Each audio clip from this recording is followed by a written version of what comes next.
इंदिरा एकादशी व्रत 28 सप्टेंबर 2024 रोजी येणाऱ्या अश्विन महिन्यातील कृष्ण पक्षातील एकादशी तिथीला म्हणजेच उद्या साजरा केला जाणार आहे। पारणाची वेळ ही 29 सप्टेंबर 2024 रोजी सकाळी 5:37 सुरू होणार आहे। हिंदू धर्मात इंदिरा एकादशीला मोठे धार्मिक महत्त्व आहे।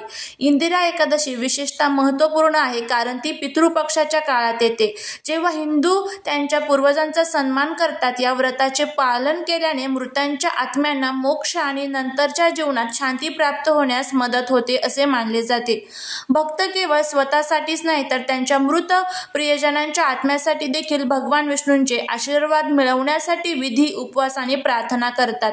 हा दिवस पूर्वजांच्या वारसाबद्दल कृतज्ञता व्यक्त करण्यासाठी आणि त्यांच्या प्रती आध्यात्मिक कर्तव्ये पूर्ण करण्यासाठी एक स्मरण म्हणून काम करतो। या काळात उपवास आणि भक्ती जीवंत आणि मृत यांच्यातील संबंध मजबूत करतो। पूर्वज समाधानी आणि आशीर्वादी राहतात याची खात्री करतात। इंदिरा एकादशीमध्ये भक्त कठोर उपवास पाळतात, धान्य, कडधान्ये आणि काही पदार्थ वर्ज करतात। फळे आणि दुधावर लक्ष केंद्रित करून हा उपवास केला जातो। प्रार्थना आणि नामस्मरण विशेषतः करून केलं जातं। प्रार्थनेत गुंतून विष्णूंच्या नामाचा जप करणे आणि भगवान विष्णूंशी संबंधित शास्त्राचे पालन केल्याने परमात्म्याशी संबंध जोडण्यास मदत होते। तर्पण सारखे जे आपले पूर्वजांसाठी जे तर्पण आहे तर ते केलं जातं। तर्पण सारखे विधी दिवंगत आत्म्यांना सन्मान देण्यासाठी आणि प्रार्थना करण्यासाठी केले जाऊ शकतात।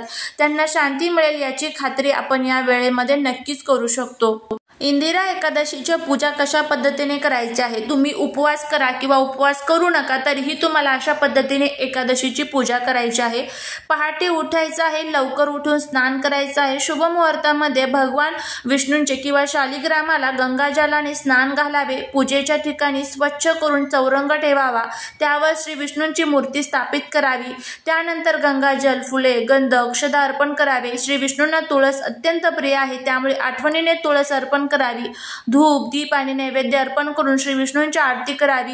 याशिवाय विष्णू सहस्रनाम आणि विष्णू सहस्रनामाचे स्तोत्राचे पठण करावे।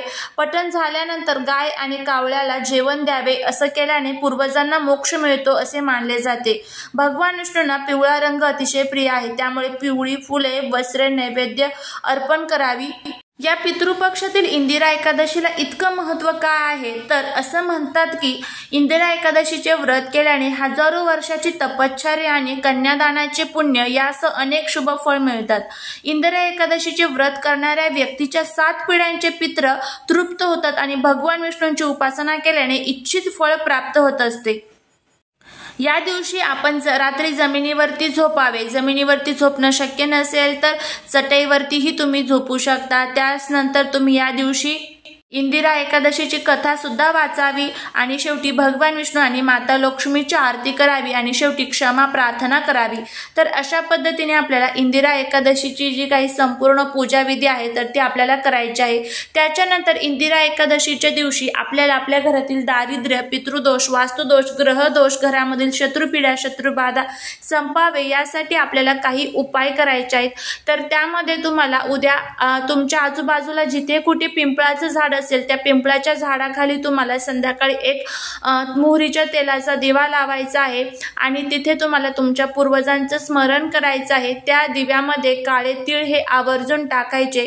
त्याच्यानंतर सकाळी आंघोळ झाल्यानंतर सर्वात प्रथम भगवान सूर्यदेवांना अर्घ्य अर्पण करायचं आहे आणि दक्षिण दिशेला तोंड करून सुद्धा तुम्हाला एक तांब्याभर पाणी अर्घ्य म्हणून आपल्या पितरांसाठी अर्पण करायचं आहे। त्याच्यानंतर पुढचं म्हणजे आपल्या घरामध्ये भगवान विष्णूंची जी मूर्ती असते तर त्यावरती तुम्हाला दुधामध्ये थोडीशी हळद मिसळून ओम विष्णवे नमो नमः म्हणत तुम्हाला हा 11 वेळेस, 21 वेळेस किंवा 51 वेळेस तुम्हाला हा अभिषेक करायचा आहे। त्याचबरोबर इंदिरा एकादशीच्या दिवशी गंगा स्नानाला विशेष महत्त्व दिलं जातं। तुमच्या आजूबाजूला जी कोणती पवित्र नदी असेल, मग ती गंगा, गोदावरी, नर्मदा, सरस्वती कोणतीही असू द्या, तर तुम्हाला त्या नदीमध्ये जाऊन जर आंघोळ करणं शक्य असेल तर आवर्जून करून तिथे तुम्हाला तुमच्या पूर्वजांचं स्मरण करायचं आहे।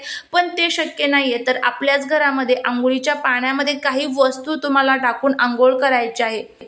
तर कशासाठी आपल्या घरामध्ये जे काही शत्रूंचा आपल्याला त्रास होत असतो बघा, काही अशी लोक असतात त्यांना आपली झालेली प्रगती ही अजिबात बघवत नाही, तर ती आपली प्रगती खूप मोठ्या प्रमाणामध्ये व्हावी, त्यांची जी नजर आहे तर ते आपल्या घराला, आपल्या घरादारातील मुलाबाळांना, आपल्या घरातील व्यक्तींना लागत असते, ती नजर निघून जावी. त्याचबरोबर आपल्या घरामध्ये असणाऱ्या नकारात्मक शक्ती नष्ट व्हाव्या, त्यासाठीच आपल्याला हा जो उपाय आहे तर तो करायचा आहे. आता हा उपाय कशा पद्धतीने करायचा ते बघा. सर्वात प्रथम या दिवशी तुम्हाला सकाळी लवकर उठायचं आहे. ब्रह्ममुहूर्तामध्ये जर तुम्ही हा उपाय केला तर अतिशय चांगलं राहील, नाही तर मग तुम्ही तुमच्या वेळेमध्ये म्हणजेच एक सकाळी 8 वाजेपर्यंत हा उपाय करा, कारण 8 नंतर जी आंघोळ असते तर ती राक्षसांची आंघोळ मानली जाते असं आपल्या पुराणांमध्ये लिहिलेलं आहे. पितृपक्षातील इंदिरा एकादशी ही खूप महत्त्वाची आहे. होईल तितके उपाय करण्याचा प्रयत्न करा. तर आता काय करायचं आहे, सर्वात प्रथम तुम्हाला उठल्याबरोबर भगवान विष्णू, माता लक्ष्मी आणि ओम पितृदेवाय नमः या मंत्राचा जप करायचा आहे. या मंत्राचा जप झाल्यानंतर तुम्हाला कराग्रे वसते लक्ष्मी याचंही पठण करायचं आहे आणि आंघोळीसाठी जायचं आहे. तिथे गेल्यानंतर तुम्हाला काही वस्तू घ्यायच्या आहेत.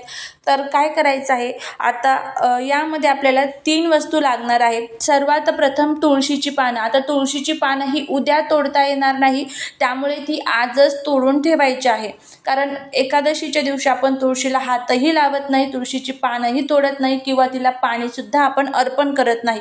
त्यामुळे आजच एक थोडीशी 2 ते 3 तुळशीचे पानं तोडून ठेवायचे आहे. त्याच्यानंतर तुम्हाला थोडेसे काळे तीळ घ्यायचे आहे आणि त्यानंतर तुम्हाला थोडेसे दूध घ्यायचं आहे. दूध जे असतं तर ते आपला चंद्रग्रह मजबूत करत असतं. काळ्या तिळामुळे आपल्या घरातील जे काही दोष आहेत तर ते दूर होतात. आणि थोडंसं गंगाजल तुम्हाला घ्यायचं आहे. आणि कोणकोणत्या वस्तू आहे परत सांगते, तुळशीची पानं, दूध, त्यानंतर काळे तीळ आणि गंगाजल या वस्तू आपल्याला घ्यायच्या आहेत आणि आपल्या आंघोळीच्या पाण्यामध्ये टाकायच्या आहेत. आता घरामध्ये जी लोक राहतात तर त्यांच्या आंघोळीच्या पाण्यामध्ये सुद्धा तुम्ही या वस्तू टाकू शकतात. आणि त्यानंतर आंघोळ करायची आहे. आणि आंघोळ करत असताना ओम विष्णवे नमः किंवा ओम नमो भगवते वासुदेवाय या मंत्राचा जप करायचा आहे, किंवा ओम पितृदेवाय नमः सुद्धा म्हणू शकता. आपल्या पूर्वजांचं सुद्धा स्मरण करू शकता. आणि अशा पद्धतीने हा उपाय केल्यानंतर तुम्हाला आपल्या पूर्वजांचं स्मरण करून आपल्याला आंघोळ करायचे आहे. हा उपाय केल्यामुळे घरातील नक्की जे काही दोष आहेत, अडचणी आहेत तर त्या संपून जातील. आता बघा, उपाय करून आपल्याकडे खूप पैसा येईल, संपत्ती येईल असं मी अजिबात म्हणणार नाहीये. त्यासाठी आपल्याला प्रामाणिक कष्ट सुद्धा करायचे असतात. त्यामुळे प्रामाणिक कष्टांबरोबर ह्या उपायांची ज्यावेळेस आपण जोड देतो तर त्यावेळेस नक्कीच त्याचे जे फायदे आहे तर ते आपल्याला बघायला मिळत असतात. तर अशा पद्धतीने हा उपाय करा, नक्कीच तुम्हाला त्याचा फायदा होईल. तर उद्या इंदिरा एकादशीच्या दिवशी भगवान विष्णूंची, माता लक्ष्मीची आरती करायला विसरू नका. आणि सांगितलेले जे काही सेवा आहेत, उपाय आहेत तर ते सर्व करा. झालेली सेवा ही महाराजांच्या चरणी रुजू करते. व्हिडिओ जर आवडला असेल तर लाईक, शेअर आणि सबस्क्राईब करायला विसरू नका. भेटूया पुढच्या एका छानशा नवीन व्हिडिओसोबत, एका नवीन माहितीसोबत. श्री स्वामी समर्थ.